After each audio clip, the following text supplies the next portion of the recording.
Area 51, the infamous top-secret military base in the Nevada desert, known for UFO conspiracies and government cover-ups. It's one of the most mysterious places on Earth. Tonight, I'm sharing 3 stories with you involving Area 51 and the dark secrets they're hiding in there.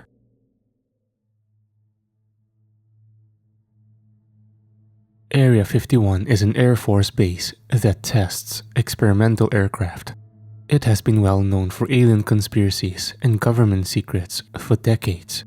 I was in the Air Force for 6 years and worked in Area 51 as an airplane mechanic. But I was dishonorably discharged after I snuck into restricted areas and found out about Area 51's biggest secret. People often think of aliens when they hear someone mention that place. But there is something else the government is hiding. There has been news of people supposedly signing up to raid Area 51, and even if they could get past all the guards and weaponry, they will not be prepared for what the government is hiding down there. 3 years ago, I was recruited to Area 51. They would have me stay in the airfield or in hangars, working with aircrafts before and after flying. When my shift was over, I would go into my living quarters and rest. My shifts vary from time to time. For the most part, I would be working during the day, but there would be times when I am scheduled to work in the middle of the night. Aside from those places, I had little to no access to the entire base. Despite the strict rules, I was given a very fun work environment. I could not stop thinking of what the government could be hiding, and as the months went by, I often had dreams of me discovering the secrets. My discoveries in those dreams were many things: aliens, teleportation devices, time travel, advanced spacecrafts, and more. Sometimes I would make my own conspiracy theories with my coworkers, and they also made up silly theories of what they are hiding, such as machines that can make an inanimate object sentient. One day, after my shift ended, I noticed a man passing out from heat exhaustion. A team rushed in and sent him to the medical building. As he was strapped to the stretcher, I saw an ID card fall to the ground. Before I could tell them about the card, they were already gone. I examined the ID and noticed the barcode at the bottom of the card. Rather than going to my living quarters, I snuck into one of the restricted buildings. I was able to use the card to get inside. I found myself in a dark hallway with many big windows. I saw people working with advanced computers in the rooms and continued down the hallway. The hallway ended with a steep staircase with a small door at the bottom. When I opened the door, I was in the middle of another dark hallway. There were 3 arrows pointing to the left and 2 arrows pointing right. The left arrows read Weapon Files, Containment Center, and Restrooms. The right arrows read Prototype Aircraft Research and Laboratory.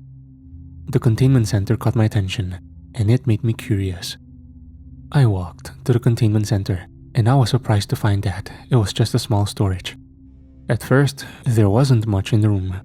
However, as I looked around, I tripped on something, and as I tried to balance myself, my right hand accidentally pushed a secret button on the wall. This led to the floor opening, revealing a spiral staircase. When I reached the bottom, I found myself in a very large rectangular room with 2 floors. The top floor had machinery on the walls and an old computer on a desk. The bottom floor had countless enclosures that were heavily secured, and it was like a zoo of nightmares. Some were humanoids who were very sleek and stood roughly 35 feet tall, and they had folded-in wings on their back. Others were colossal and possibly mutated animals like scorpions, mountain lions, rams, and more. They all looked zombified, had jet black skin, yellow sunken eyes, and needle-like teeth. I walked to the old computer for answers, but it was no longer working. However, I noticed that there was a desk drawer, and inside was a dusty logbook. The entries date back to the late 50s, and they left me feeling unsettled. Here are the entry logs that were written in the book. Wednesday, April 15th, 1957. While researching the effects of the nuclear bombs on Hiroshima and Nagasaki, we found that some plants and animals in the area have mutated. One of Area 51's top scientists, Dr. Char S. Nabel, hypothesized that constantly exposing nuclear radiation to human beings could speed up the evolution process by manipulating their DNA. 24 anonymous test subjects signed up for the experiment. They were placed in a large room filled with nuclear radiation and were given food and nutrients daily to keep them alive.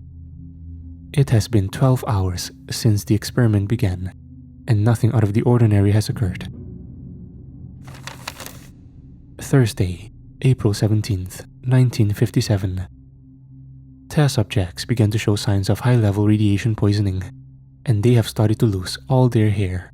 Scientists in radiation suits rushed in to provide them life support. No matter what medicines the scientists used on the test subjects, their bodies instantly developed a counter for it, instantly becoming immune to the medicine. The test subjects were given opportunities to leave the room and get medical help, but they all resisted and wanted the experiment to continue. Dr. S. Nabel ordered their blood samples to be taken, and the scientists were all shocked by what they discovered. Their DNA was changing rapidly, which explains why the patients grew immunity to any medicine given to them. After examining their blood, the scientists went back to check on the test subjects, and they found that the radiation was no longer harming them. Monday, April 22nd, 1957. At 5:30 a.m., some of the test subjects began displaying very disturbing behavior. About 10 of them began to go crazy and started to aggressively eat their own flesh. They appeared to ignore the pain as they ripped out multiple chunks of their skin, revealing massive, bloody wounds. A few of them even ripped on their eyes and violently smashing their heads against the walls. As they constantly self-inflicted, their bodies were simultaneously healing very fast. A squad of 3 guards rushed in and fired tranquilizers at them, but they instantly attacked guards. The first guard had his arms ripped off, and 2 test subjects shoved their heads into the wounds and they ate him alive. The second guard tried to shoot the subjects, but one of them snuck up to him from behind and ripped out his spine with his head attached. The third guard was badly injured and tried to escape while the subjects were eating the remains of the other guards, but several other test subjects got on top of him like a flock of seagulls eating remains of food at the beach. All I could hear was his agonized screams and bones cracking as those things devoured him. When they finished eating, the only remains were a few puddles of blood and a few bones. Eventually, all test subjects were tranquilized and heavily restrained. A neurologist who was heavily involved with the experiment named Dr. Sarah Harvey discovered that the radiation has negative effects on their brain and sometimes cause patients to lose their sanity and get violent. Because of this, all test subjects were carefully monitored since the incident. Wednesday, April 25th, 1957. At 4:45 p.m., the test subjects started to grow rapidly, instantly breaking out of their restraints. Their eyes were now sunken into their heads, and their teeth became much sharper and needle-like. They were estimated to be 8 feet tall. When guards rushed in, the test subjects brutally killed and ate them like before. Rather than attempting to restrain or knock them out, we decided to barricade the room to prevent them from breaking out. They calmed down and sat quietly for the rest of the day, but they kept looking at us, and it left me feeling unsettled. Tuesday, April 30th, 1957. At 9:30 a.m., the test subjects' body temperatures skyrocketed. They began to drastically mutate and grow rapidly as their bodies glowed bright red. Blood spewed from their limbs as they changed. We could hear their bones cracking. They screamed in agony, and it gradually changed into an animalistic roar. The shape of their skulls also changed, now vaguely resembling a snake's skull. Their jaws moved outward and began to form 2 small tusks. As the test subjects transformed, our scientists noticed that there was no trace of reproductive organs. When they stopped mutating, their bodies cooled down, their skin turned to a charcoal color, and they froze into a hibernation state. With the room they were in now destroyed, the test subjects were no longer exposed to any radiation. When Dr. S. Nabel ordered to get samples of the blood that spewed out, The scientists found that their DNA was still rapidly mutating, constantly adjusting to the surrounding environment. The test subjects were now considered to be an evolved form of human beings and were given the scientific name Homo colossus because they were 35 feet tall. We also gave them the code name Omega. We plan on observing and studying the giants while they are in this condition. Saturday, May 25th, 1957. The Omegas have remained in their hibernation state for a long time, until today at 4 p.m. There was a tremor that shook the area and it awakened them. They awoke roaring very aggressively and they began to mutate once more. A massive pair of wings burst out of their backs. The Omegas started running in a panic and tried to fly. They ended up crushing nearby buildings and vehicles. People scrambled and unleashed machine guns, rifles, tanks, bombs, and missiles at the monsters. At first, the giants were getting badly wounded. However, they started to generate an energy field that was bonded to their skin to protect themselves and rapidly healed from their wounds. The Omegas were even able to focus their energy field at the palm of their hands, unleashing devastating photon blasts at the people shooting them. With their energy fields being focused at their hands, this left them more vulnerable to attacks. While they were shooting photon blasts, multiple jets came from behind and fired a barrage of missiles, injuring the giants. Eventually, the Omegas flew out of Area 51 at supersonic speed and were later reported to be resting together in a remote location in Nevada. When President Dwight D. Eisenhower was informed of this, he ordered the military to kill them with nuclear weapons to prevent them from hurting innocent people. We are now preparing for Operation Plump Pop to put an end to this threat, but Eisenhower wants to cover it up, claiming that it will be nuclear tests. Sunday, May 26, 1957. People who were exposed to the photon energy during the attack began to act animalistic and violent towards other people. In a private office, there was a mangled corpse of a young woman. Her eyeballs, nose, tongue, left arm, and right leg were unable to be found. The victim was found lying next to her desk, and her right shoulder appeared to be bitten off. Causes of death were believed to be from one of the people exposed to the photon energy, but there was no trace of anyone else in the room. The entire base was now under lockdown, and everyone tried to hunt down the infected. Many people went missing and presumed dead. Monday, May 27th, 1957. The infected one are still out there killing people in the base. More and more mangled remains of corpses with body parts missing being found. I have currently barricaded myself in my quarters with a shotgun nearby. About 5 minutes ago, I was walking down a hallway and started to hear loud banging noises coming from the vents. I cautiously continued down the hallway. Suddenly, I saw one of the infected burst out of the ceiling at the other side of the dark hallway, and I got a better look at the abomination. It looked very similar to the mutated test subjects before they transformed into the Homo colossus. It gave out an ear-piercing screech and ran towards me. I had my shotgun with me and fired it 3 times. The bullets hardly injured the infected, and my room was between the infected and I. I decided to run to my room, and the infected clawed at my arm and leg. Although I was wounded, I was able to get in my room and barricade the door.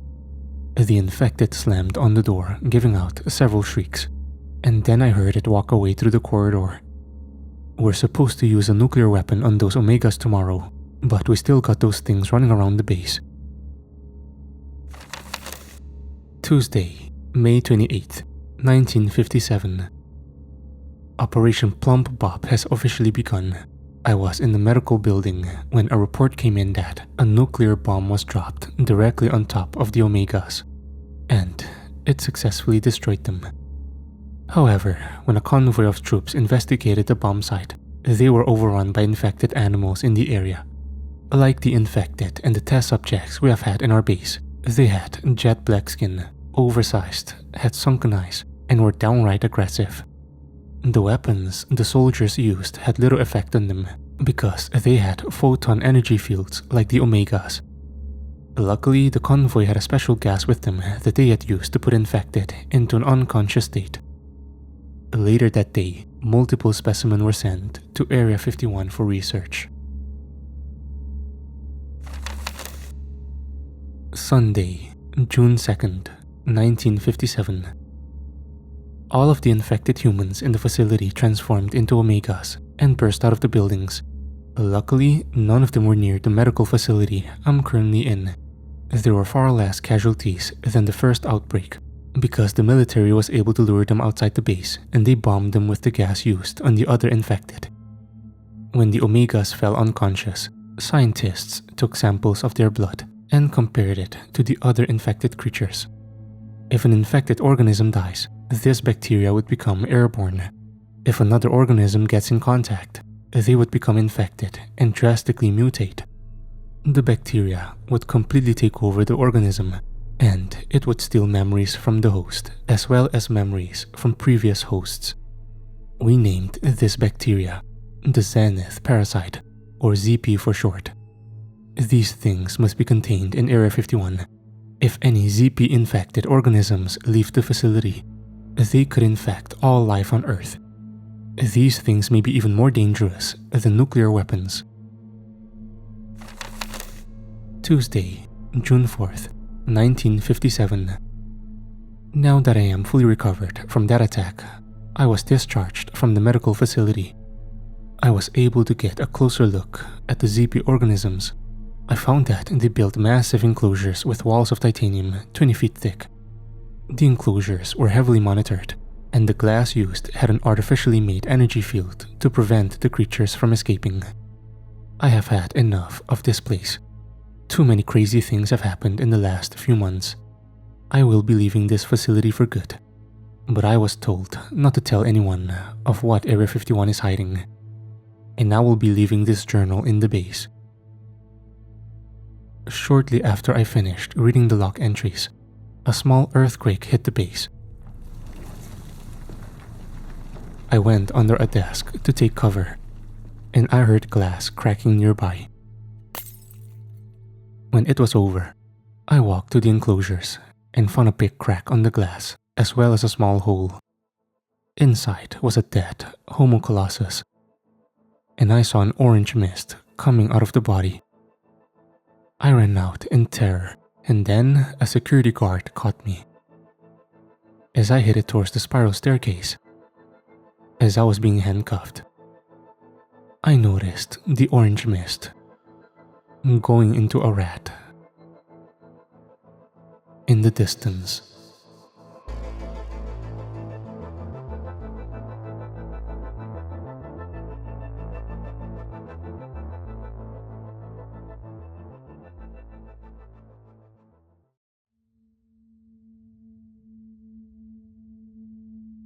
I'm a whistleblower for Area 51.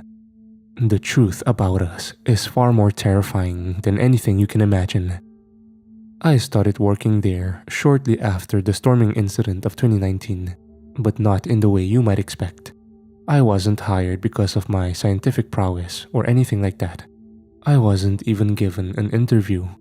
No, I got to be part of this think tank solely based on the fact that I managed to break in and get farther than anyone ever had.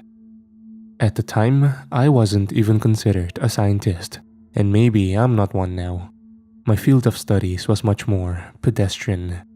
I was a professional security software developer, which means that companies like ADT would hire me to come in and make sure their systems actually worked right. Basically, a career criminal. I thought Area 51 would be no different than a large house to break into. And for the most part, I was right. I just didn't realize the trap was going to be inside the facility, and the bait had been laid out for people exactly like me. People with nothing left to lose. Let me take my time and rewind to the beginning of this story, because I know some who hear this will be skeptical. I was the same way. I didn't believe in aliens.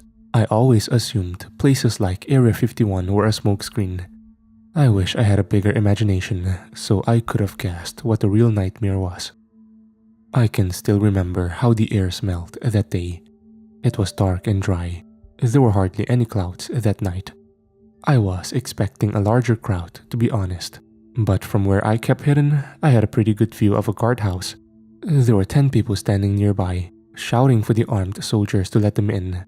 The soldiers didn't even move. I mean, what would you expect to happen? I didn't really think I was going to even make a move because I knew that the government had warned they would shoot any trespassers, and I liked having a functional body. But then, one of the other Stormer idiots near the gate actually solved the problem for me. During the online rallying, a few of the more irrational people said they were going to bring weapons, and not just the conventional ones, like a knife or a gun. One of these rednecks brought what looked like a bomb. As soon as the soldiers saw it, they rushed toward the man. They were telling him to get on the ground, shouting that he needed to not resist. A few of the other protesters went mad, starting to climb the fence, distracting the other guards, and I saw my window of opportunity. While they were distracted, I slipped toward the back of the guardhouse. I kept my body to the ground, using the camouflage hoodie I chose to wear to blend in with my surroundings. I still remember how fast my heart was beating as I crawled toward the fence. The soldiers were shouting louder and louder. The supposed bomb fell to the ground, and one of their teammates tackled it, trying to shield everyone from the perceived attack. Nothing happened, just as I assumed it wouldn't. It wasn't a real bomb, but the distraction had given me the chance to slip into the guardhouse and wait for the soldiers to return. The next part of my plan was to be able to grab a uniform and get into the premises with one of their credentials. I knew the bomb would have them rattled, but they still had guns, so instead I kept quiet and slipped into the closet, listening as their radios went off and alerted them to a few other intruders trying to climb into the compound. It felt as though I was holding my breath for the longest time as the guards finished their duties. It was almost 3 hours later they left, giving me a chance to move again. The entire time, I felt certain at some point my location would be compromised. Maybe it was good luck, maybe it was destiny, but somehow I managed to remain out of sight. Nearby monitors allowed me to study the terrain on this side of the compound and figure out what the patterns of the guards were. At first, it felt like I was staring at a giant maze, but then slowly, all of the pieces seemed to fall in place. I found the closest dormitory to my guardhouse and started that way. I don't have to tell you, after seeing the barrel of the soldiers' guns pressed up against people's skull, I was being extremely cautious, but I also wasn't thinking straight. I wasn't sure what I was trying to accomplish or what I was searching for. Everyone knew Area 51 housed secrets, but now that I was here, it almost seemed ordinary, enough to make me doubt my next move as I got inside the dorm and found a set of clothes that actually fit me. It felt easy that I had gotten this far. I knew I had taken risks, but to manage to avoid any kind of confrontation was making me more paranoid. Were they just going to make an example of me when I got caught? Publicly execute me in front of the other protesters? As I finished putting on the uniform, I tried my best to relax. I look like one of them now, but I knew it was too soon to celebrate. No matter what, going forward from this point on was going to mean I couldn't simply escape if I wanted. I was stepping into the mouth of a lion's den, and if I got caught, it would be a fight to the death, probably my own. Whatever I find, I thought, better be worth it. My instinct told me to head towards the largest building and see what they were hiding in there. I know this wasn't much of a plan. All I had to record was a flimsy iPhone that had half the screen cracked, but it was this determination that led me to actually being the spotlight for the top researchers here at Area 51. The entire time, the only thing that was really overwhelming me was my own mind. The whole facility was far too quiet, almost like a graveyard. I wasn't sure if I was being watched or simply being allowed to wander. It was a honeypot, and I was the clueless fly lured in. I eventually found an elevator that went into the sublevels and noticed that some of them were locked under clearance codes that I would have to hack. Pulling the panel out, I began to hotwire the circuits and focused on figuring out the right combination. Nothing was working. Then I felt a gun to my own head, and I froze in place, finally having been caught. "On the ground. Keep your hands where we can see them," the military officer ordered. I did as I was told as they spoke into their radio. I fully expected they could kill me right there and dispose of my body if I even dared to sneeze.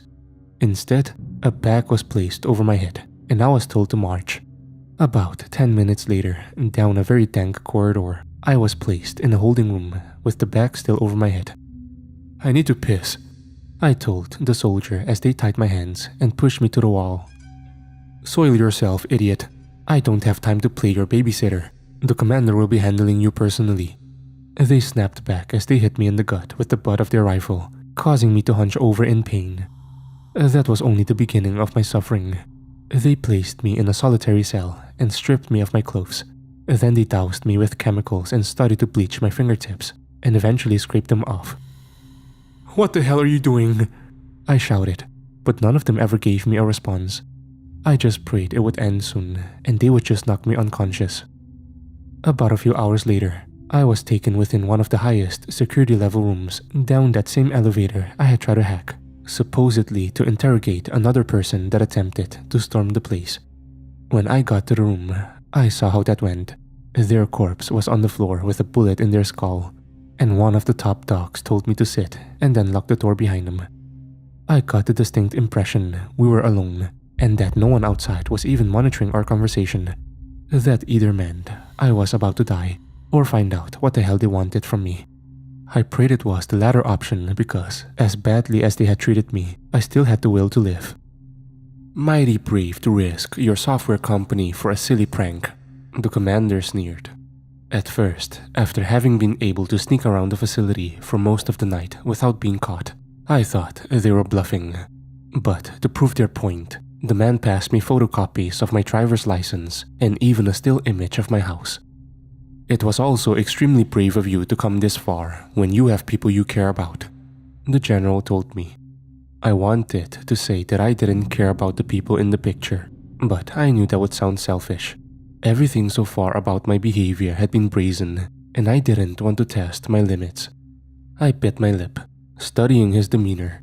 He wasn't here to punish me, but to assess if I was valuable to him. I still had a few cards up my sleeve to prove that, and decided to call him out.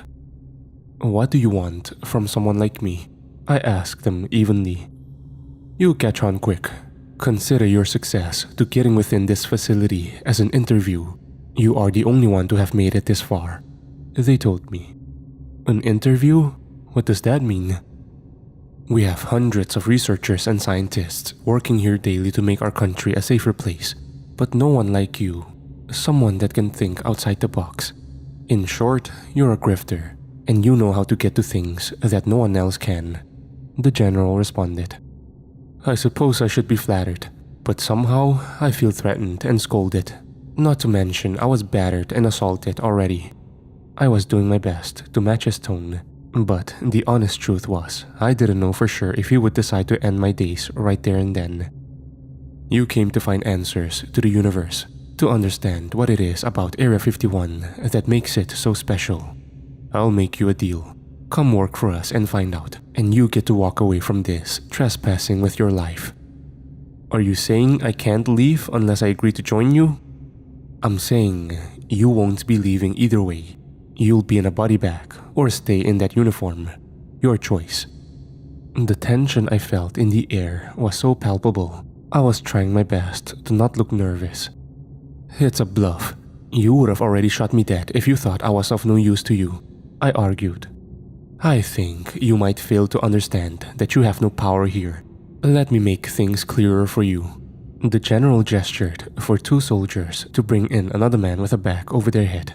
He was in a similar uniform to mine, clearly not an actual soldier though, because he was shaking like a twig.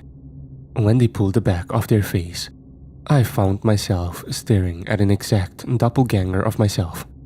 I did my best to not be freaked out. How was that even possible? I told myself this had to be a trick of some kind to frighten me. Whatever you do, don't listen to them, the man said. His eyes frantically looked into my own. He sounded like me too. Consider this as a preview of what will happen should you decide to not cooperate, the general told me. He gave the order, and the soldiers shot the other me straight in the face. I won't forget the desperation in his eyes, because I recognized it as my own. You may not understand what you just saw, but trust and believe it can happen to you as well. So what will it be? Interested to find out more about us? The older gentleman asked. I wanted to scream. What I saw defied explanation and shook me to my core.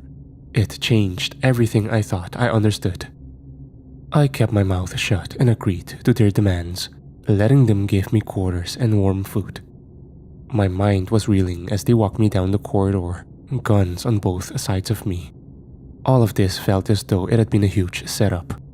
How could that other guy have my face? What was going on here? Was the entire storm raid meant to find someone like me? But for what purpose? They told me they wanted me to steal something. I couldn't imagine what that might be. For the next few weeks, they told me nothing, but constantly placed me in training modules that tested my physical abilities to the max. Running the gauntlets over and over again almost made me lose my spirit. Honestly, I wish I could say it was my strength that kept me going, but I'm sure it actually was my stubbornness. I kept going because despite the precarious situation I was in, my curiosity to understand what they had unlocked was even greater. I had gotten a sneak peek of it when I saw the doppelganger, but my mind couldn't fathom what it meant, how far down the rabbit hole I was about to go. 3 weeks after my arrival, I was called to one of the lower levels of the facility near the central office. It was time, the commander said, to see if I was still useful to them. He placed a small device in front of me, which looked like a pocket watch, except that it didn't have the typical instruments you might find within. He told me to put it on my belt and began to explain how it worked. I know you have questions. You've seen things no one else has been allowed to see. But be warned, your eyes are about to be opened in ways that you've never thought possible. Just as I prepared to open my mouth and ask a question, I felt the device begin to vibrate, and then my entire body began to shake with pain. Grabbing hold of my wrist, I tried to take the device off, but suddenly found that it was infused with my skin, pressing hard against my navel and digging into my flesh the way a tick would. In front of me, the man began to glow almost like a crystal, and my vision became blurry until, at last, I couldn't see anything except for a blinding white light all around me.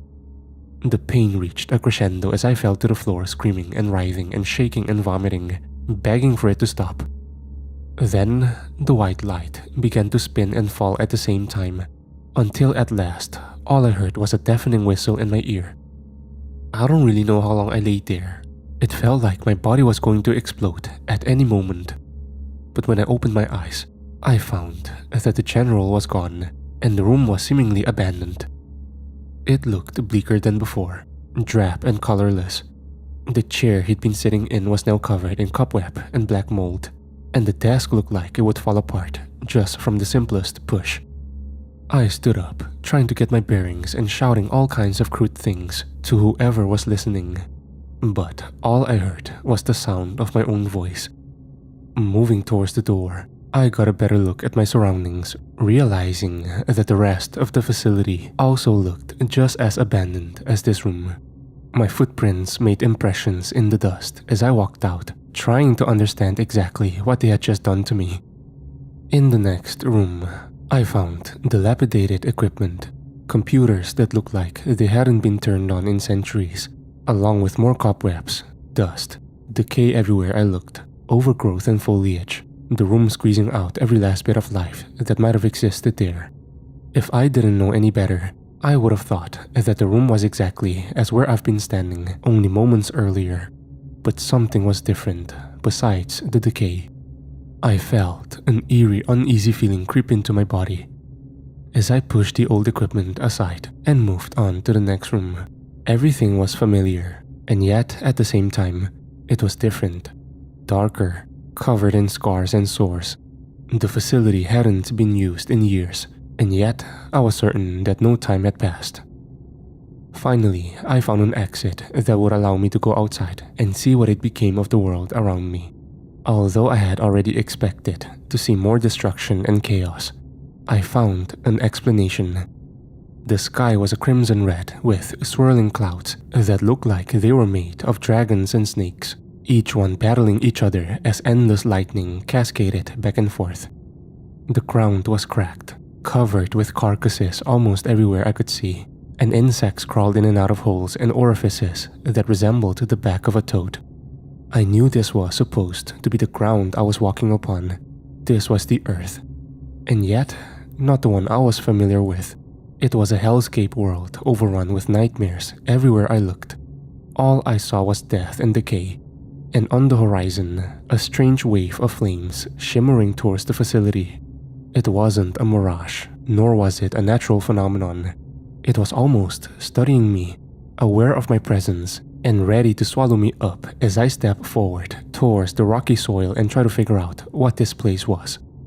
I saw hints of the world I was familiar with, except with slight variations. This was how you might look at a mirror that had cracks all throughout it, little splinters that changed everything. This was our world. Except, it wasn't. It was a different version of it. Suddenly, the device that had pushed its way into my body began to shake again, rattling my insides like toys, and I fell to the ground, trying my best to avoid being covered by the insects that scrambled to feast on my flesh like I was a fresh meal. Just as they began to bite and rip apart at my clothes, the strange world that I had been dropped into faded away, and I found myself again in solitary confinement, being observed by 2 scientists along with the general, who only smiled. Do you understand yet what it is you're seeing? The world you know around us is not the only one there. Others only a few clips away. A multiverse that we can travel to in the blink of an eye. The capsule that I injected you with will help you to travel back and forth between our world and another world. Think of it as your ticket home, and treat it as the only thing that will keep you alive. You still haven't told me what it is that I'm supposed to be doing, I argued. At first, when we discovered this alternate dimension, we simply wanted to study it, but now we wish to harness the power that is inside. You see, humankind has had to evolve in a different way over there. The weapons are far more potent, the technology far more deadly. Survival has been a necessity, a luxury for the few that are still alive. You're telling me there are people that live in that hell? I asked in shock. Over the years, we've managed to run into a few, often with bad results for those that we sent across. That's why your skills come in handy so much. You managed to break into here without even tipping off a single camera. I don't care how you did it. The simple fact is, I want you to do it again. Except this time, you're going to be breaking into their facility, find what they're working on, and bring it back to us. How am I supposed to know exactly what I'm looking for? It could be anything. He passed a series of photos towards me, which looked like they had been taken from a body cam. Most of them revealed a strange device that resembled a bomb, but also looked like it could move about like a giant metallic spider.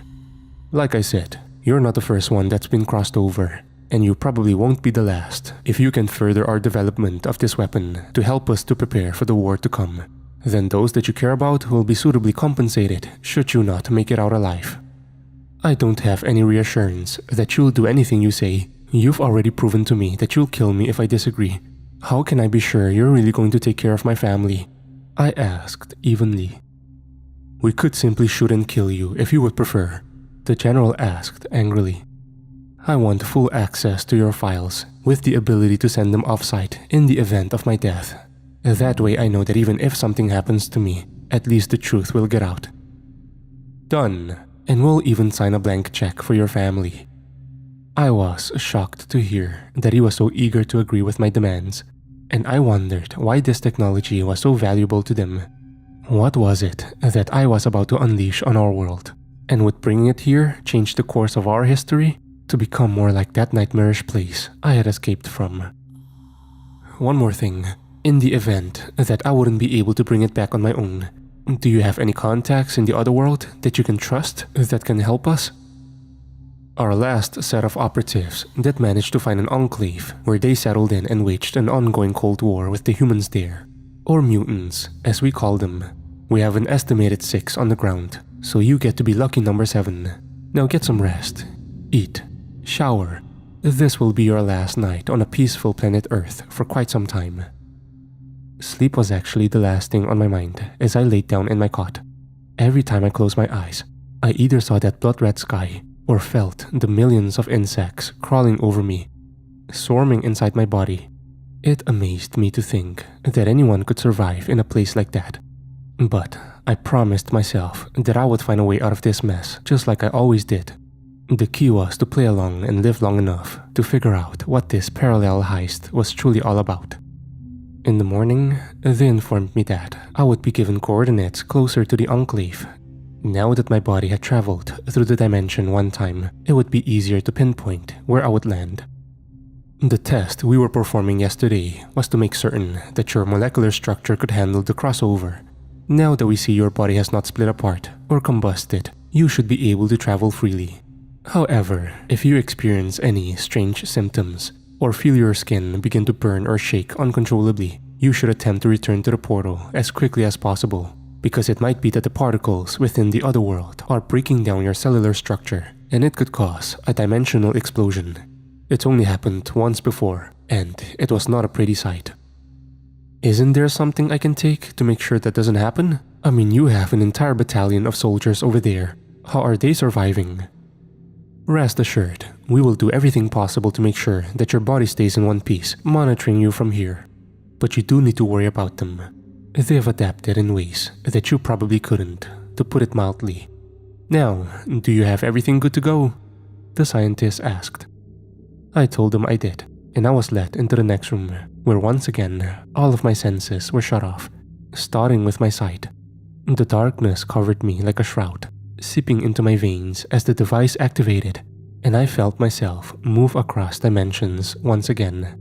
Surprisingly, it was less painful than last time, and I wondered if their methods were truly working, because the location I landed in was completely different than before. It was a city where it was raining, and I felt completely lost. "You're the newbie?" a voice said from somewhere in front of me. I was sure no one had been there before, yet now I saw a bearded man standing in a black jumpsuit and pointing a rifle at me. He asked to show the device that was embedded in my body, and I quickly pulled my shirt up. "You don't look like a jewel thief." A second sniper laughed as I was pulled inside. I wasn't exactly told what it would be. To be fair, I wasn't given a choice either. I quipped back. There were only 4 of them altogether, not the 6 I had been told about, and most of them looked rough around the edges, like they had been in this hell longer than necessary. Then again, from what I could tell so far, I didn't like being here either. There were clear signs of what this place was. Another reality, another dimension. But I held back my opinions until I learned more as they led me to the campfire. We keep this burning to keep the griefs away.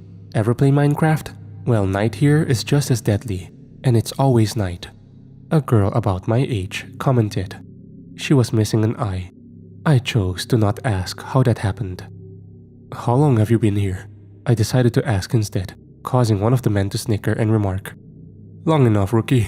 It only takes a few seconds for this place to eat you up and spit you out." I knew given their injuries and what little I had seen of this place, he wasn't joking. Whatever we were doing, we needed to do it fast. The object we are trying to get close to is out here in the wastes. We call it a spider because it looks like a giant fucking bronze arachnid. The one with the sniper on my head said. I asked them to put the weapon down before the discussion continued, and they seemed reluctant to do so. Hard to trust anyone out here. He apologized and introduced himself as Fisher. The others were Olivia, Lucas, and Trish, and it was clear I wouldn't know much else about them during my time here except their names. The wastes were exactly as I expected them to be. An arid desert filled with lifeless sands and predators that moved across them like whispering shadows. These weren't the typical Arizona deserts like we have on our Earth though, because as they showed me security footage of the area around the city, I realized it was filled with inhuman monsters. Some of them, Trish said, had once been human. Something in the air or perhaps the time in this place had changed their bodies, and their minds soon followed. I think of them as like the undead. They are only bent on killing, and they follow the machine everywhere it goes. So if we want to get close enough to actually get inside, we have to figure out a way around them, Lucas explained. The machine was bigger than I thought it would be, and I realized that his description about it resembling an 8-legged arachnid was actually pretty accurate. Long thin legs moved with methodical grace across the desert as it smashed and destroyed everything in its path, and made a weird whirring sound that caused my ears to hurt even from the audio they had recorded. I wondered how much worse it would be when I saw the thing for real. So far, the only entry point we have found for the spider is up top. About a week ago, we attempted to launch an aerial assault and get into the thing. We were mostly successful, except the part where our operative didn't come back once he went inside. I felt my body shiver. That explains why they were down one member. You can't communicate very good with Earth, can you? I gasped. Olivia shook her head and explained that the messages often experienced a temporal delay of sort. We could all be dead for about 2 weeks and they'd be none the wiser, she told us. Another terrifying thought I realized as I studied the map. So the spider moves in a pattern then and stays in this territory? I guessed. Yes, from what we can tell, it's never broken that trend, Lucas told me as he passed me some gear and some food. We are guessing there might be a broadcasting tower somewhere nearby that is giving it signals, but once again, we haven't been able to track it. They aren't using any type of frequency that we are familiar with. I thought about what the commander had told me and asked if the equipment for the silent radio transmissions were what we had been told to steal. All of them shared an uneasy look at each other as though this was not what they were allowed to disclose to many. And Trish said plainly, all we know for sure is that it's inside the core of the spider and it's vital for the future of our planet. I found it strange that the group didn't know more about the object we were stealing, but I decided not to say anything given the circumstances that brought me here. Chances were all of us were brought here against our will. I looked at the map of the wasteland and studied the spider's track, trying to see if there was a reason it went in a particular direction. Maybe there is something underground, I suggested. Olivia looked at the map and admitted that she had never considered that possibility. How exactly would we be able to determine that? Lucas asked. The footprints. If there is some kind of electrical charge or something, we can pick it up using our equipment like a frequency. That would be a good place to start, I said. It was agreed we would roll out in an hour. They had an old army jeep that looked like it could fall apart from a gust of wind, and everyone checked to make sure that their weapons were fully loaded before Trish opened the garage door. For the next 20 minutes, we drove out of the desolate city. I was told to keep my weapon ready and keep an eye out on the road behind me, although no one ever said why. When we first got here, this place had life to it, but the viruses and the toxic rain killed most of it. As we kept moving, I saw shadows that danced across the buildings. At first, I thought my eyes were playing tricks on me, then I realized it was swarms of people, clinging to each other like vines and moving together the way a hive of bees might. They didn't resemble the typical zombie horde you might see in a movie though, and perhaps that is what unsettled me the most. They looked like normal people, except their eyes were ripped out. Perhaps they had torn the pupils from their skulls? I wasn't sure. As we drove past, Trish kept her weapon steady should any of them attack, and I wondered if one of these strange things had managed to grab her before and attempted to make her like them. It wasn't a story I imagined she wanted to share. "Speed up, damn it," Lucas ordered, but Fisher insisted that we needed to keep things steady. "Don't forget, sudden movement attracts attention," he said. Just as he finished admonishing us, the ground began to shake, and he said a few curses, shifting gears. We had no choice but to pick up speed as gigantic potholes opened in the road, attempting to swallow us up. "What are those?" I asked as I heard the shrieks from below the ground. "Do you want to find out?" Lucas asked as he fired at something that tried to slither out of a hole. The rain started to pelt our vehicle, burning the metal as we drove faster out of the city. Despite the fact that it was a clear day, it felt like disaster could easily still strike us, even as the rumbling died down. The quiet here was deadly, I thought to myself as I focused on the road ahead. I could make out the silhouette of the metallic spider on the horizon. It lurched and moved and rumbled like a leviathan would, and we slowed down next to an overlook to find a tunnel somewhere to begin the search for the transceiver. "Are you picking up anything?" Olivia asked our driver as we used the radio to adjust the frequencies. At first, I was worried about whether or not my theory was wrong. I was trying my best to prove I was valuable to the team. The commander made it abundantly clear my existence would be useless if I didn't. And then at last, a signal came through. North about 2 miles. It was faint, but Fisher was certain it was the right way to go. "This might be your shining moment, rookie," he shouted as he kicked the army jeep back into gear and drove toward the source. The humans that were following us also started to chase us more radically, as they did not stop until they were right on top of us. Trish aimed her weapon and fired at each one that got within an arm's length distance, and I did the same until at last a tunnel overshadowed us, and it was impossible to see where they were coming from. We drove in silence except for the sound of the engine itself as the signal grew stronger. Until at last, Lucas stopped the jeep, and we got out. "Spread out, but don't go too far. You never know what might be crawling around here," Olivia ordered. The light on our guns was the only thing illuminating the dark cave, and I heard the faint sound of skittering insects upon the walls. A few moments later though, I discovered they were not insects at all, but rather half-skinned humans that were devouring each other in the darkness, and the moment they saw our light, they began to swarm towards us. We all shot them one by one as we ran towards the signal strength and an open pit right in the middle of the road. Trish almost fell in. "I can see something. It looks like a radio transmitter," she shouted excitedly. "Hurry up and shut it down before they drag us under the dirt," Lucas replied as one of the humans bit his arm. I fired down into the pit where the signal was coming from, sparks of electricity shooting off at every direction and thankfully scaring away the crazed residents of the tunnel. At last, Olivia announced that the signal had died out, and we hurried back to the jeep. Fisher bandaged up Lucas as we drove out towards the wasteland, where we saw that the spider had already stopped moving. "Looks like it worked," Lucas commented as he reloaded his rifle. "Getting inside should be the easy part. We need an escape plan though. I don't think that signal jam will last forever," Trish commented. The air in the desert was so silent that it gave me an uneasy feeling, like the entire planet was waiting for us to make our move. "So I just need to climb into the core and extract it, right? How will I know what I'm looking for?" I asked as we got right under the spider. The thing had to be nearly 20 stories tall, and I wondered, since it had frozen in place, what was keeping it from toppling over. Fish gathered the supplies and we started the climb, the slick metallic legs of the spider proving difficult to go up, but the spikes on our boots kept a good grip. Olivia and Lucas kept an eye on the horizon, and Trish kept the engine running.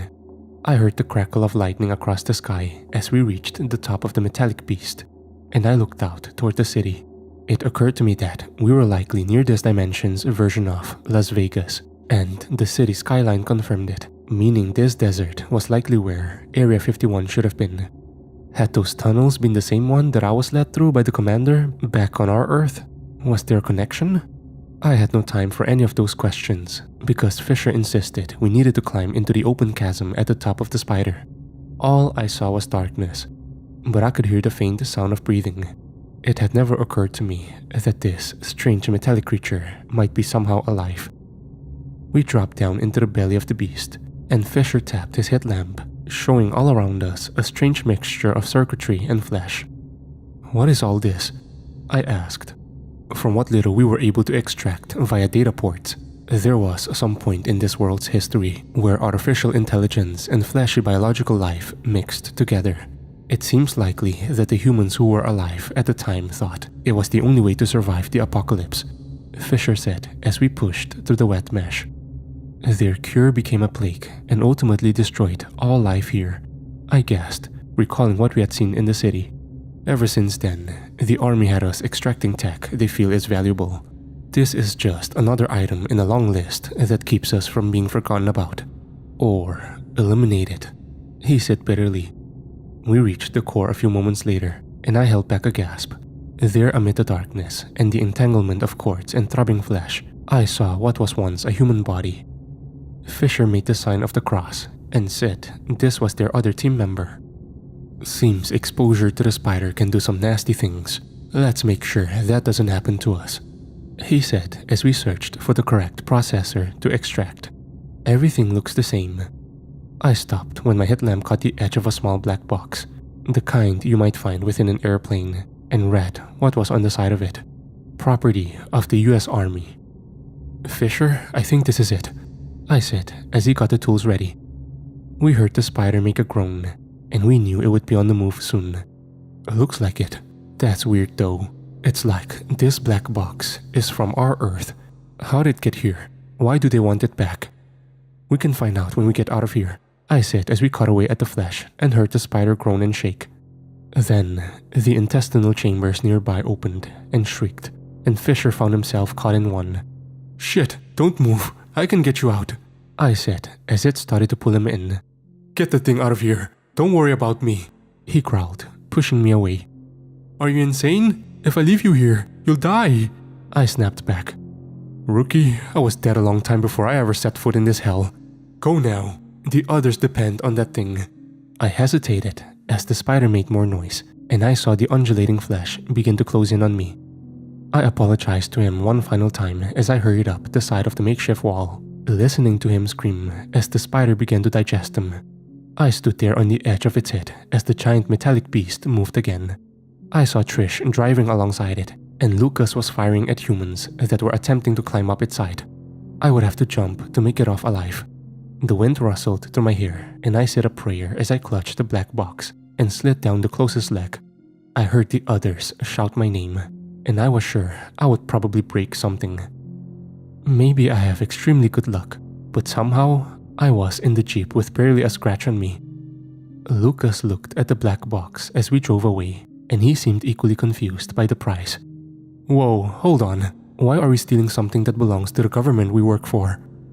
I looked back at the spider, a few final pieces clicking into place in my mind as we hurried toward the city.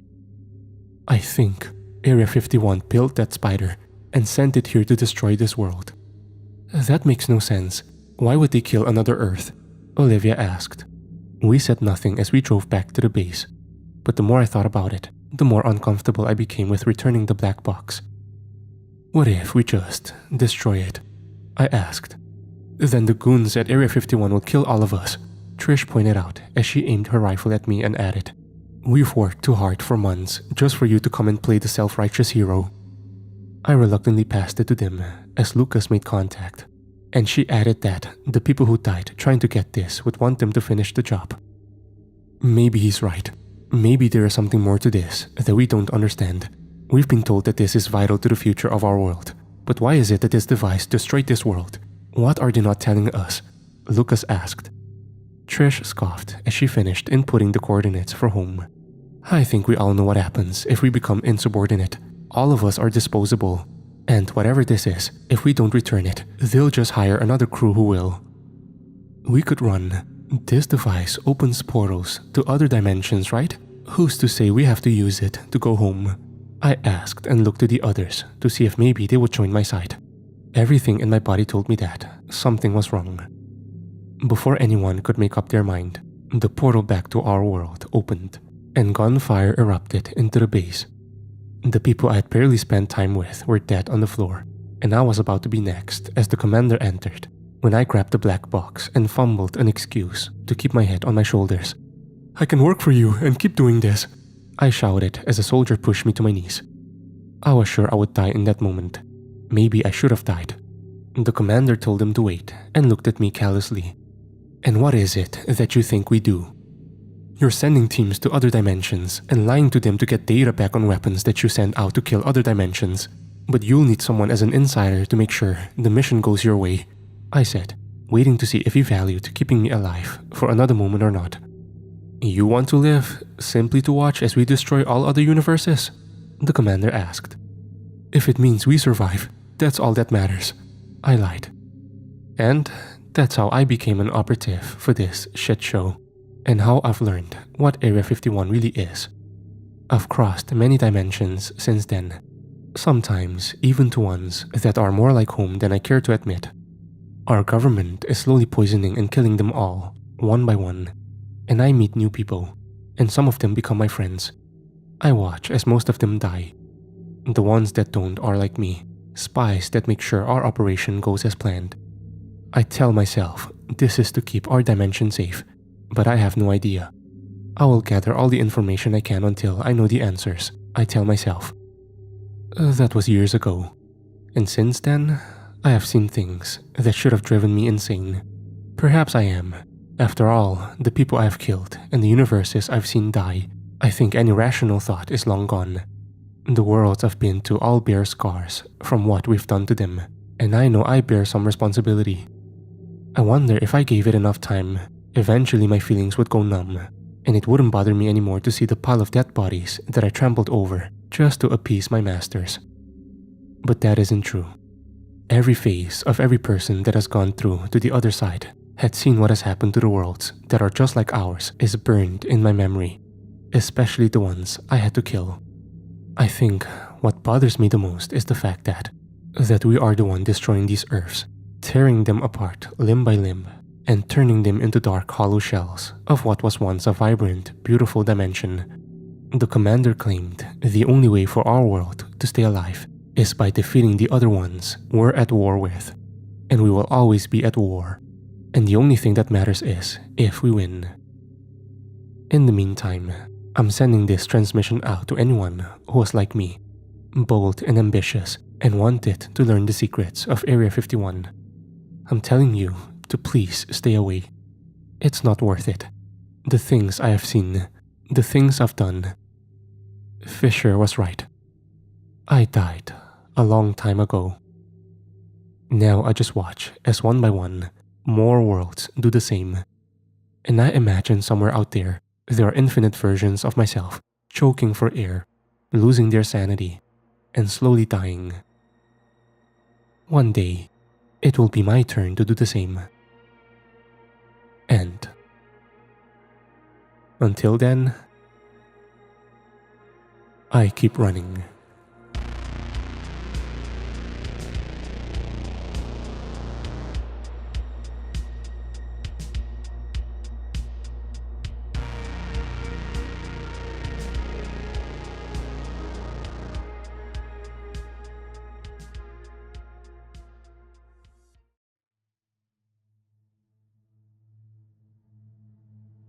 I lay there in the sterile confinement of that wretched place, a mere shell of the being I once was. My limbs, once pulsating with vitality, now lay still and lifeless. Every fiber of my being throbbed with pain, a symphony of agony that resonated through my alien form. I stared blankly at the only source of illumination in that dark, oppressive room, a feeble bulb that flickered, casting shadows that danced in mockery. The air was thick with the acrid scent of antiseptic and despair, a scent that had become synonymous with my captivity. My body adorned in the remnants of the protective suit that once shielded me from the harshness of space served as a testament to the cruelty I had endured. It was one of the best advancements of my people, a suit that helped you cope in all sorts of weather and environments. It was meant to make lives easier. I didn't know I would be using it to survive. Cold, unyielding metal restraints bound me to that room. At least I could move around. I felt the chaos of their experiments reverberating with me, a relentless assault on my very essence. They had sought to unravel the mysteries of my alien physiology, to extract as if tearing pages from a manuscript. The pain was a constant companion, an unwelcome symphony that accompanied my every breath. The dim bulb above me cast shadows that danced across the cold, metallic walls. It flickered much like the flicker of hope that still persisted within me. I reflected on the unwitting contributions I had made to a world that now reveled in the fruits of my suffering. My technology, my knowledge, all turned against me in the name of human progress. My consciousness floated in the ethereal space between wakefulness and the relentless abyss of exhaustion. Each passing moment felt like an eternity. In their twisted ingenuity, they had discovered a frequency that resonated with the very essence of my alien physiology. This time, they had used a cacophony of 3000 Hz to see if I lived through it. For them, it was the dulcet resonance of an opera singer's voice. But for me, it was a relentless siege, an unending assault on the core of my being. And it fascinated them. I could tell from the looks on their faces that I could watch through the glass window. Fuck you. I had been awake for 278 hours. Among my other features the humans had discovered, it was that I could stay awake for 10 days in human time, but they were curious to push it. What happened if he stays awake for longer? They exploited this knowledge sadistically, subjecting me to auditory and visual torment that transcended the limits of human comprehension. I mustered the strength to focus on the dim bulb, my silent companion in this chamber of suffering. It flickered like the dying embers of hope within me. I want to sleep. My mind begged me. My body had already given up. For just 1 minute.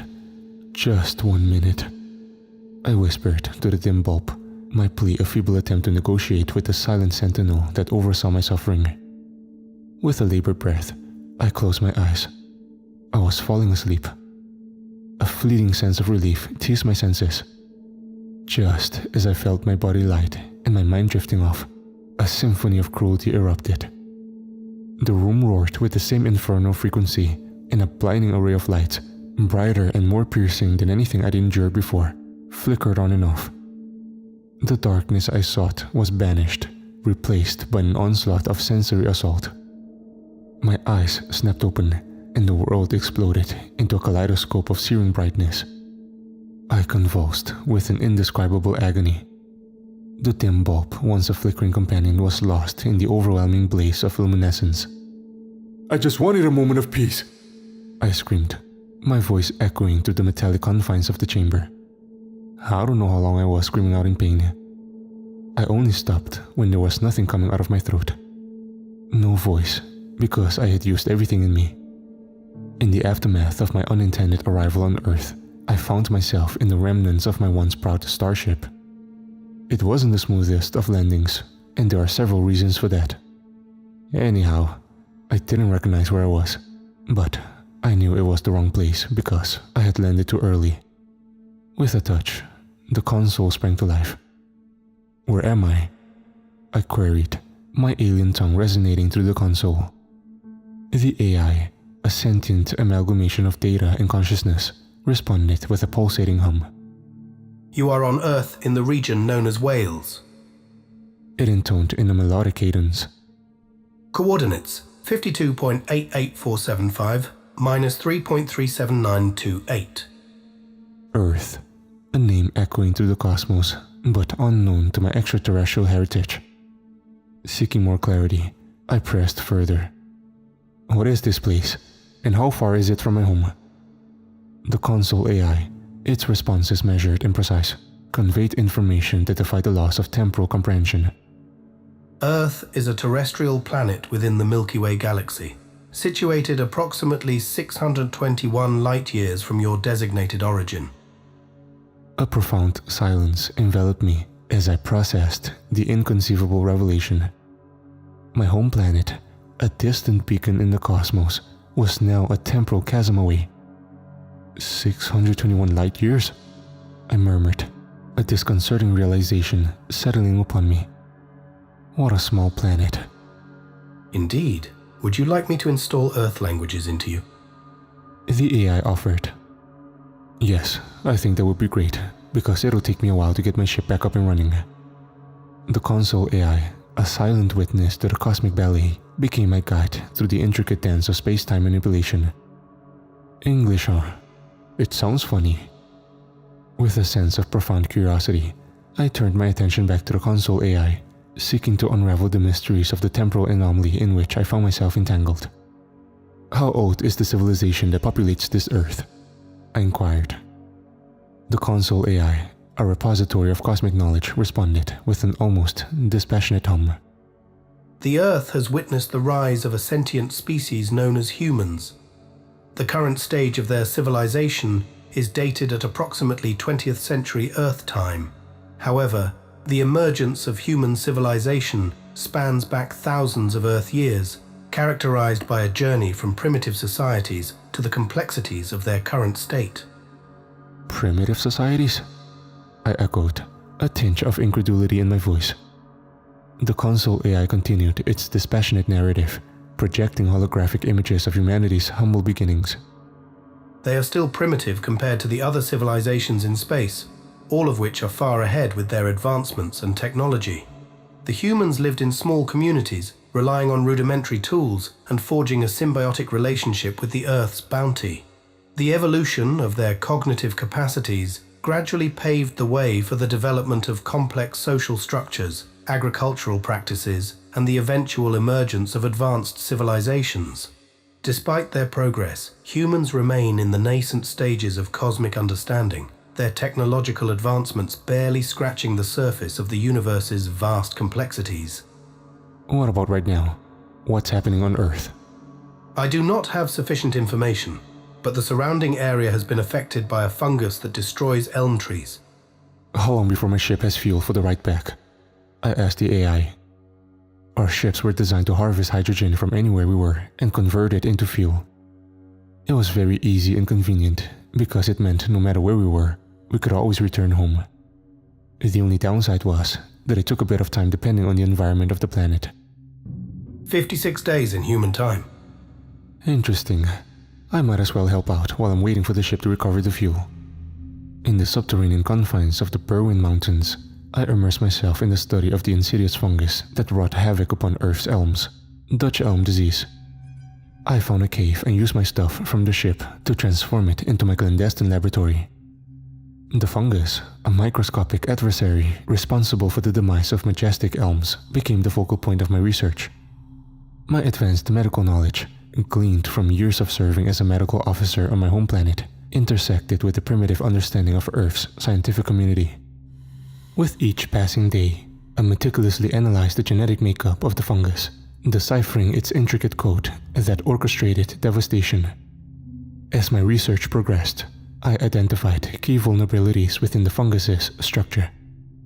Drawing upon the celestial pharmacopoeia ingrained in my medical expertise, I synthesized a compound designed to separate the fungus's life cycle from the elm trees. The breakthrough came in the form of a cosmic antidote, a solution capable of arresting the progress of Dutch elm disease. The elixir, a testament to the convergence of alien insight and earthly perseverance, held the promise of salvation for the imperiled elms. With the invisible spaceship standing sentinel outside the cave, I embarked on a nocturnal journey across the affected landscapes. Armed with the antidote, I administered the cosmic remedy to the ailing elms, infusing the ancient trees with the essence of healing. The celestial concoction, born from the fusion of worlds, coursed through the vascular systems of the elms, waging a silent war against the invasive fungus. My people didn't believe in killing other species as a solution. For centuries, we have been successfully diverting all life forms that hurt us to something milder, something that fulfilled their requirements but left us alone. As the seasons unfolded, the elms, once on the brink of demise, began to exhibit signs of renewal. The leaves, once tainted by the spectral hues of disease, regained their verdant vibrancy. The air in the Owyn Mountains, once heavy with the burden of ecological loss, now resonated with the whispers of healing. Emboldened by the success of my efforts against Dutch elm disease, I turned my attention to fortifying my clandestine laboratory within the Owyn Mountains and creating a companion, a transcendent AI assistant that would transcend the limitations of Earth's technological prowess. Drawing upon the wealth of my interstellar knowledge, I fashioned an AI entity that eclipsed the capabilities of any earthly counterpart.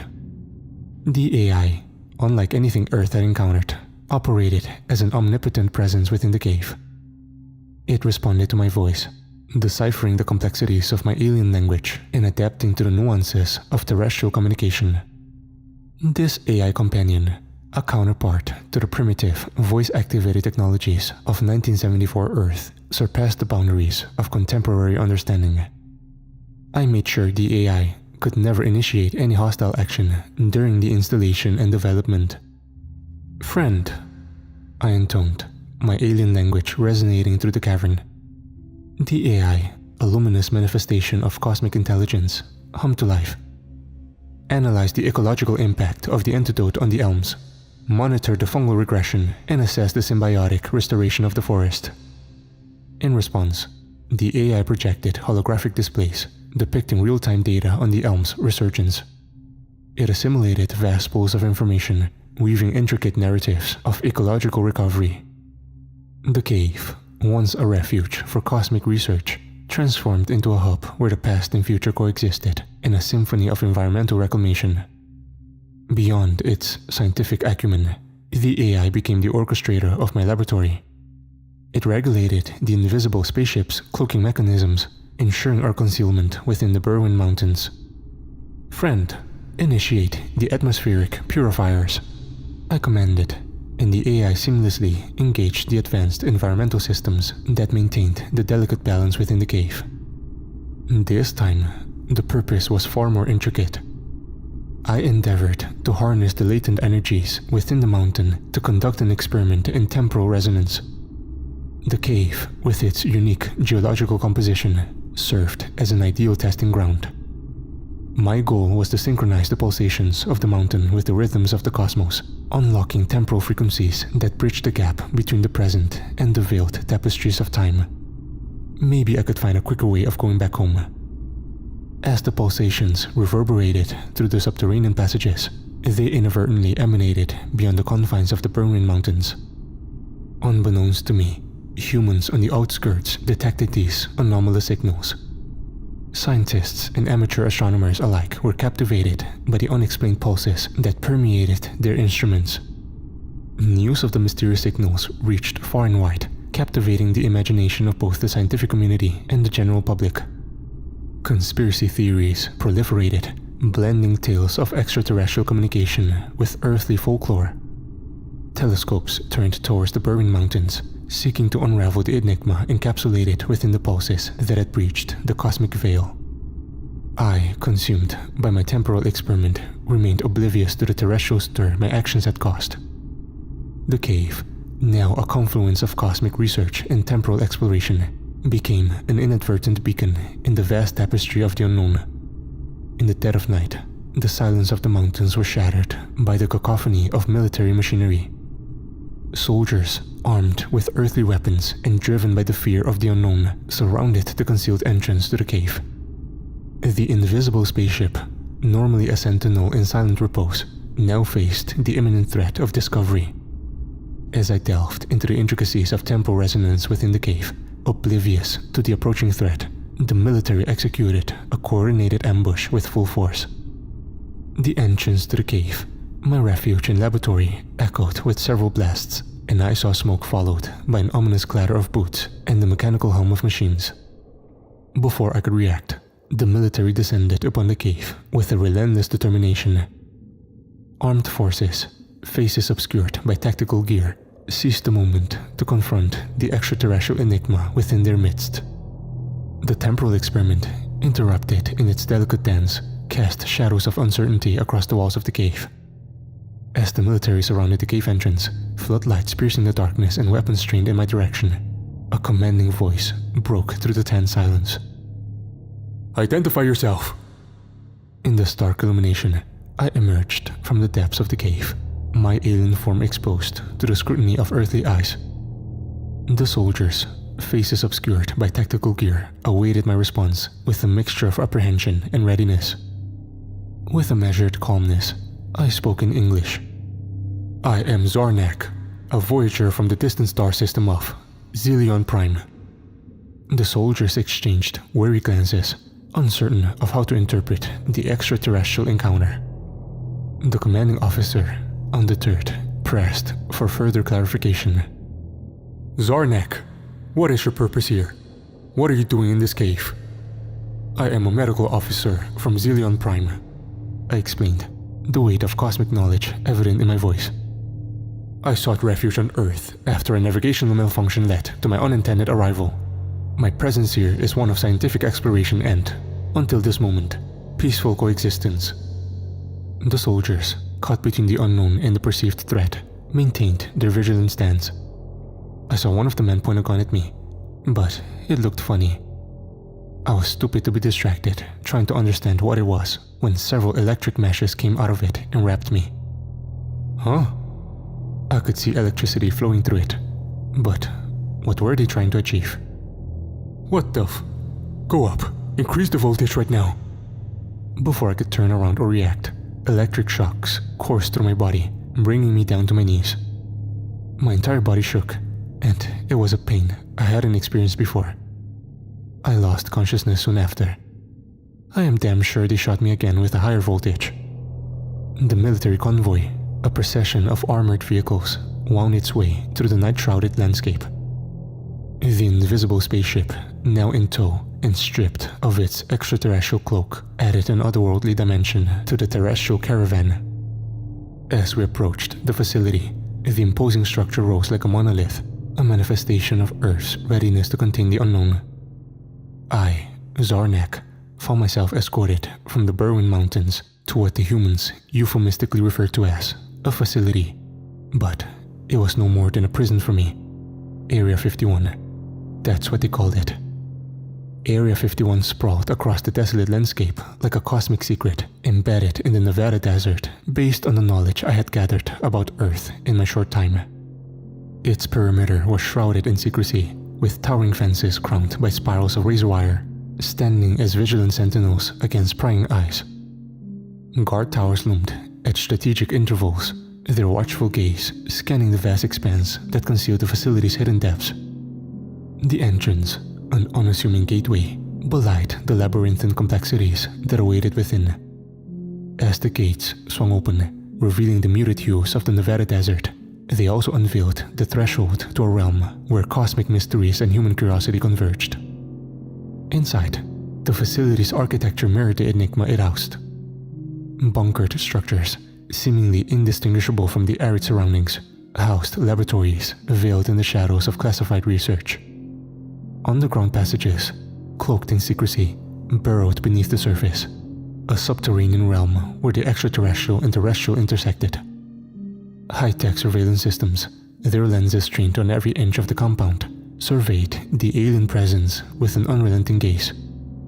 The aura of containment hung in the air, as if the very walls themselves held the whispered secrets of otherworldly encounters. The cells, stark and sterile, echoed with the weight of cosmic solitude. Steel doors, sealed with an air of finality, separated the extraterrestrial captive from the outside world. Yet, even within the confines of Area 51, the invisible threats of my cosmic identity resisted the attempts at complete terrestrial containment. Time unfolded with a leaden weight, each day blending into the next in a monotonous procession of captivity. In the early days, an ET specialist, clad in a protective suit that seemed more like an earthly interpretation of extraterrestrial contact, approached my cell. As the specialist stood on the other side of the transparent barrier, their voice muffled by the suit, they asked the perennial question, "Who are you?" In response, I spoke in English, the language of Earth, aiming to bridge the linguistic gap that had often been a source of misunderstanding. Yet, the attempt at communication became a catalyst for further suspicion. Accusations of attempting to manipulate human minds echoed through the sterile corridors of the facility. They treated me worse after that, a prisoner accused of wielding a power I didn't possess. The temporal experiment, the dismantling of my spaceship, the dissection of my instruments, all were components of a grand narrative concocted by earthly authorities, fueled by a fear that labeled me as a threat. The tortures began, each session an exploration of the limits of an extraterrestrial physiology subjected to earthly torment. The agony transcended the physical, seeping into the recesses of my psyche. They probed, dissected, and tested, their curiosity driven by the relentless pursuit of understanding. Interrogation followed a predictable pattern, with the same question looming like a specter. Why are you here? My answers, steeped in the truth of cosmic happenstance, fell on deaf ears. The dichotomy between my intent and their perception grew wider, an ever-expanding chasm fueled by mistrust and the haunting echoes of humanity's fears. As the years passed, the facility became a testament to Earth's attempts to dissect the unknown. Area 51, synonymous with the mysteries that lingered beyond the reach of public knowledge, housed an extraterrestrial captive whose resilience echoed through the sterile corridors. A reminder that, even in captivity, the cosmic essence defied the limitations imposed by terrestrial confines. Advanced weaponry, autopilot, DNA profiling, AI, everything that I had brought back to Earth, they had claimed it as their invention and genius. How pathetic. You humans have taken everything from me. The remnants of my cosmic sanctuary, the instruments of my exploration, and the very essence of my extraterrestrial existence. This was it. I was past my breaking point. I was past the point I gave a fuck about my vows and pledges to not hurt life, to help others, to be a cosmic friend. It is time for you, dim-witted assholes, to understand that there are consequences. I stopped putting in an effort to struggle and fight against the torture and brutal treatment. It helped me save my strength a lot more than I had previously thought. Had I known about it before, I wouldn't have bothered too much. I had been in the facility for years. With nothing better to do, I knew the routine. My ears and eyes were privy to the guard rotations, breaks, torture period, and the routine interrogation. Of course, there were cameras everywhere in the facility, but that didn't bother me. I wanted them to watch what I was about to do. I meticulously planned my escape, biding my time in the cold silence of the cell, awaiting the daily ritual of interrogation. As the door creaked open, heralding the arrival of the relentless Inquisitor, I could sense the routine unfolding once more. The ET specialist, an unwitting pawn in my impending rebellion, entered with the same air of confident ignorance.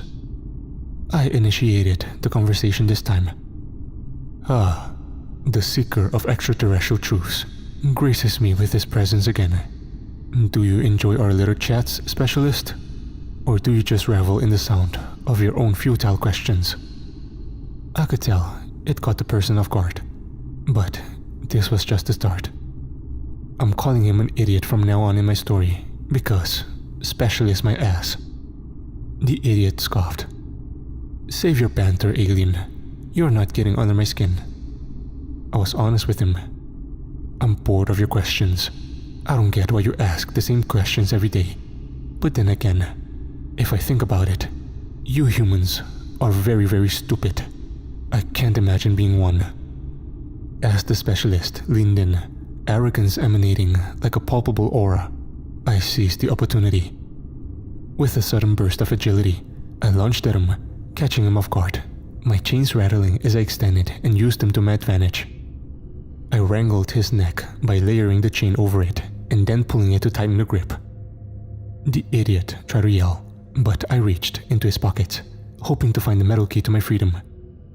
And I did. Using the key, I freed myself. That was the last sound the idiot ever made. The struggle had gotten the attention of the two routine guards outside. One of the guards shouted, "What the hell is happening in there?" The second guard dialed in through the radio. "We may have a breach in the ET containment area. Move in." As soon as they stepped into the room, they started shooting. But I was quicker. In the blink of an eye, I used the idiot's body as an unwitting shield. The idiot, now a sacrificial barrier between the guards and me.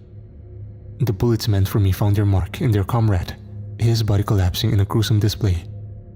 "You should have thought twice before aiming those at me," I said. In a swift and calculated retaliation, I disarmed the disorientated guard, using his own weapon against him. The element of surprise worked in my favor as I swiftly neutralized the remaining threat. The other guard was visibly shaking. He pleaded, "Please, don't!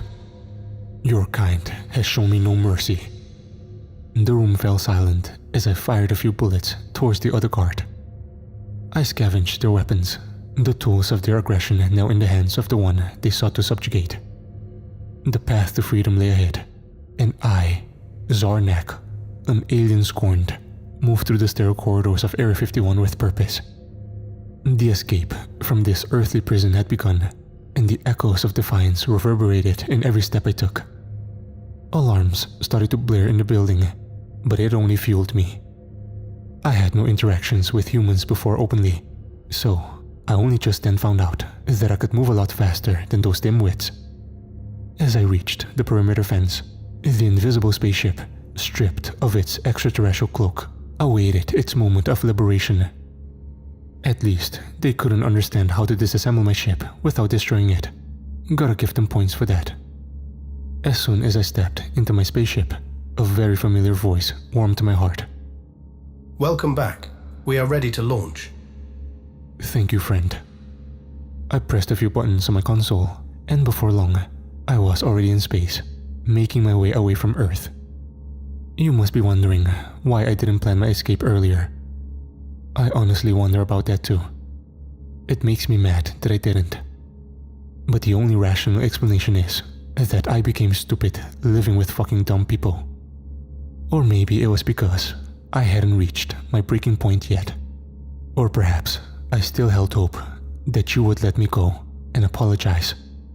But no. You are like parasites. You do not belong in this universe. I am not used to violence or profanity, but I'm learning it more because it serves as a conduit for my emotions. So fuck you.